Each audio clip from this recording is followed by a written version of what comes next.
이번에는 투자를 할 때 반드시 필요한 투자금 얘기를 좀 잠깐 해볼까 해요. 제가 강의를 하다 보면 많이 느끼는 것 중에 하나인데 대부분의 분들은 돈이 없습니다.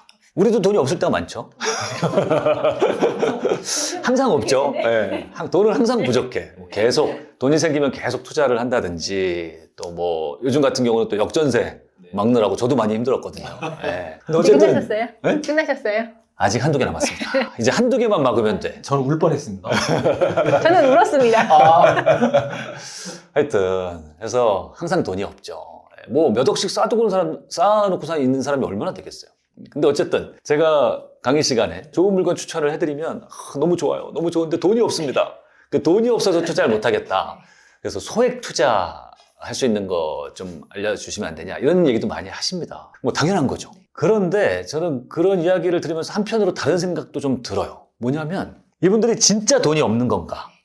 아니면 아는 만큼 보인다 그러잖아요. 이게 얼마나 수익이 나는 건지 정확히 몰라서 지금 뭔가 투자금을 만들어내려는 노력을 안 하시는 건가? 이런 생각이 들 때도 있는 거예요. 제가 이런 생각을 언제 하게 됐냐면 예전에 실제로 그런 적이 있었어요. 제가 운영하는 그 투자반에서 수강생분들께 뭐 투자금 수준을 좀 여쭤봤더니 다들 돈이 별로 없으시더라고요. 근데 제가 어떤 투자 물건에 대해서 안내를 하면서 이 물건은 거의 투자 그 수익이 확정적으로 뭐 2억이 나온다. 그 이유에 대해서 논리적으로 쫙 제가 말씀을 드렸던 거죠. 그래서 한 1억 투자하면 2년 만에 2억의 수익이 날 확률이 뭐 매우 높다. 이 물건에 투자할 의향이 있는 분들은 저한테 알려주시라 말씀을 드렸더니 대부분의 사람들이 2억이 다 있다는 거야 갑자기. 없는 데 있어. 네. 그때 보면서 이게 그거구나. 사람들이 지금 현재는 그 통장에 쌓아둔 돈은 없을 수 있죠. 그거를 나의 투자금으로 생각하는 경우가 대부분인데, 근데 만약에 진짜 확정적인 수익, 큰 수익이 나는 물건을 알게 된다. 그러면 없던 투자금도 만들어 오더라라는 겁니다. 어떠세요? 이런 경험 안 해보셨어요? 많이 해봤습니다. 네, 이렇게 뭔가 정말 사고 싶은 물건이 생기잖아요. 그러면 내가 돈이 없다가도 일단은 이런저런 이렇게 고민을 해보면 어디에선가 돈을 좀 마련할 이런 게 상황이 되더라고요. 그래서 정말 사고 싶은 게 있을 때는 나도 모르게 초인적인 힘이 발휘가 되더라.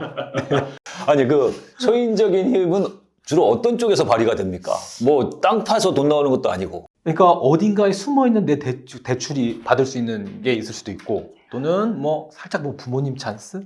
그래서 어떻게 마련이 되더라고요. 정말 사고 싶은 게 있으면. 그리고 정말 사고 싶은 게 있으면 저는 이제 예를 들면 남편한테 막 브리핑을 했던 적이 있었거든요. 이거를 진짜 사야 되는데 어차피 부부간에 혼자 투자할 수가 없잖아요. 같이 해야 되면 무조건 남편한테 얘기를 해야 되는데 남편한테 해야 돈이 나오잖아요. 그러면은 처음에 내 돈은 하나도 없는데 이제 얘기를 해서 이거를 사면 이제 어떤 일이 발생이 된다. 그리고 우리가 돈을 어디서 만들 수 있는 방법이 있다.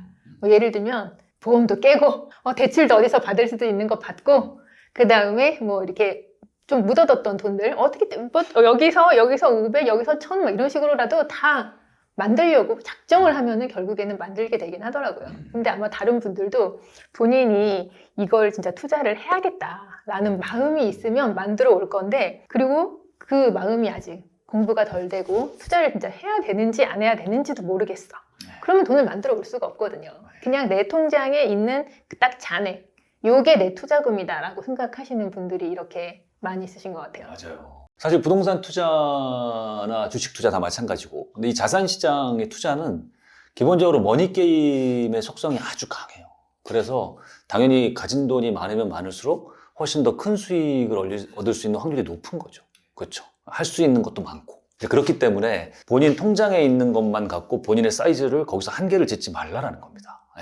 이 말씀을 드리고 싶고, 또 이거보다 사실 이 얘기를 통해서 더 드리고 싶은 이야기는 뭐냐면 무조건 잘 알지도 못하는데 무리하고 연끌하고 하라는 말씀을 드리는 게 지금 아닙니다. 이걸 잘 정확히 아셔야 돼요. 오히려 잘 모르는 상태고 뭔가 시장이 과열돼 있거나 이럴 때는 차라리 돈을 못 구해오는 게 더 나은 거죠.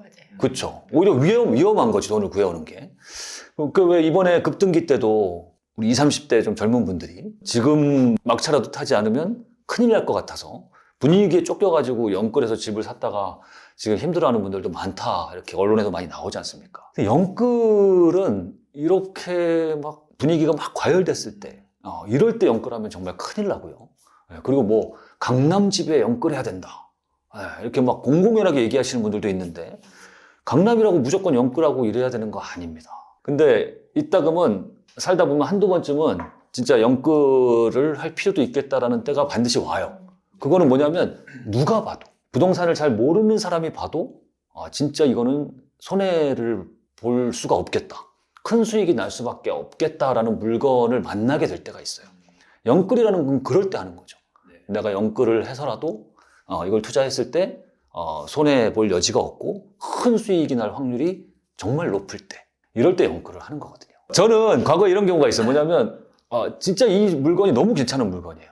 이거는 수익이 날 수밖에 없어. 근데 성장에 돈이 없어. 너무 투자하고 싶은 거죠. 그럴 때 저는 주로 무슨 방법을 쓰냐면 조용한 곳으로 갑니다. 조용한 곳으로 가서 백지 한 장, A4지 한 장을 딱 꺼내놔요. 그래서 그때부터 생각을 해보는 거예요. 내가 없는 돈을 끌어서 해도 정말 큰일이 나지 않을까, 큰 손해가 나지 않을까, 최악의 경우까지 다 생각을 해보는 거예요. 그런데도 다 괜찮아. 괜찮고 큰 수익이 돼. 그럼 그때부터 내가 어디서 없는 돈을 만들어낼 수 있을까를 하나하나 고민을 해보는 거예요. 일단 내가 스스로 만들어낼 수 있는 거 쫙 해보고, 또 내 기존 자산에서 어떻게 할 수 있는 거 해보고, 이제 가능하면 이 안에서 하고, 근데 여기서 안 돼. 그러면 이제 말씀하신 것처럼 부모님 찬스 뭐 이런 것도 좀 생각해보고, 또 저는 또 많은 경우에 아내한테서 좀 뭔가 돈이 나온 경우도 있었어요. 아내가 돈 없다 했는데 내가 브리핑을 쫙 했더니 그래? 알았어. 이거 급한 돈인데 한번 잠깐 써봐 하고서 돈이 나온 적도 왕왕 있더라는 거죠. 그러니 지금 내 통장에 돈만 갖고 나 한계를 짓지 말고 진짜 확실한 물건이라면 한번 고민을 해서 투자금을 만드는 것도 생각해 보시면 좋을 것 같아요. 저는 또 반대로요. 투자금 이렇게 생각하실 때 이렇게 예를 들면 내가 내 집을 들어간다 라는 게 아니라 이제 우리가 보통 뭐 갭 투자 이런 식으로 투자를 할 때는 그 갭 금액만 생각해서 투자금을 생각을 하시는 분들이 이렇게 있거든요. 갭 금액에다가 플러스 비용 같은 거 들어가 있는 금액만 있으면 내가 그 집을 잔금을 치고 다 할 수 있겠구나 라고 생각을 하시는 경우가 이렇게 있는데, 전세 안 맞춰주면 그냥 끝나는 거잖아요. 전세가 안 맞춰지면 그냥 필요한 돈은 오로지 그 금액, 매수하는 금액 전체가 다 필요한 상황이 생길 수도 있거든요. 그러면 과연 그게 내가 해결 가능한 금액인가? 그게 안 되면 이제 뭐 예를 들면은 한참 막 장이 막 좋고 막 그러면은 전세가가 막 올라와가지고 소액으로 막 많이들 소액으로 투자를 가능하지 않아? 라고 생각을 하시는데, 그게 아니라 아닙니다. 전체 금액이 다 필요합니다. 라고 하면 이제 못 사는 상황이 되는 사람들도 또 되게 많이 있거든요. 근데 알고는 있어야 되는 거죠. 정확하게. 특히 분양권 같은 경우가 제일 심하죠. 레버리지를 많이 일으킬 수 있는. 일단 10%만 있으면 어쨌든 청약은 하고 계약은 할 수 있으니까 돈이 10%밖에 없는데 일단 덜컥 하고 보는 거죠. 그리고 나중에 뭐 내가 돈 들어가기 잔금 전에 그 전에 팔면 된다 라고 했는데 시장이 안 좋아지면 최근처럼 안 팔리는 거죠. 안 팔리면 이제 나중에 잔금 치러야 되는데 돈이 없는 거지. 이러면 진짜 큰일이 나는 거거든요. 그러니 최악의 경우도 항상 생각하시면서 뭐 내 계획대로 흘러가지 않을 것도 생각을 하시면서, 그러면서 투자금에 대한 계산을 잘 하시면 좋을 것 같습니다. 저도 경험을 하고 많이 느꼈던 거긴 하지만 희망 회로를 돌리지 말았으면 좋겠어요. 잘 될 거다. 이거 분명히 내가 산 다음에 이게 문제없이 해결이 될 거다. 그러니까 제가 굉장히 좋아하는 말이기는 한데요. 왜 이 또한 지나가리라는 말이 있긴 하잖아요. 중요한 거 언젠가 지나가긴 지나가요. 근데 준비가 안 된 상태로 그 지나가는 과정은 정말 죽을 것 같이 힘들 수도 있거든요. 그러니까 투자금을 생각할 때는 조금 더 여유롭게, 조금 조심하게 이렇게 생각을 해보시는 게 좋을 것 같아요. 맞아요. 그래서 투자 수익 계산은요, 그러니까 수익률 계산을 미리 많이 해보잖아요. 이거는 빠듯하게 하면 절대 안 됩니다. 근데 불인이 분들은 대부분 돈이 없다 보니까 빠듯하게 계산을 해요. 요거는 정확하게 90% 있으면 되고 몇 프로 있으면 되고, 여유자금을 항상 계산을 안 하세요. 근데 여유자금 계산을 많이 해야 되거든요. 보수적으로 계산을 해야 돼요. 예, 그래서 내가 만약에 진짜 이렇게 계산해 봤을 때 필요한 돈이 1억이다. 그러면 여유 있게 1억 2, 3천 정도의 여유 자금이 있어야 되고 그렇게 계산해야지. 이걸 거꾸로 생각하면 큰일 납니다. 저 같은 경우에도 이제 뭐 항상 뭐 크게 투자자로서 뭐 이렇게 되게 투자금이 처음 많게 시작한 게 아니라 소액으로 투자를 했기 때문에 항상 빠듯하게 채수를 빨리 늘리고 싶은 마음에 되게 빠듯하게 투자했었거든요.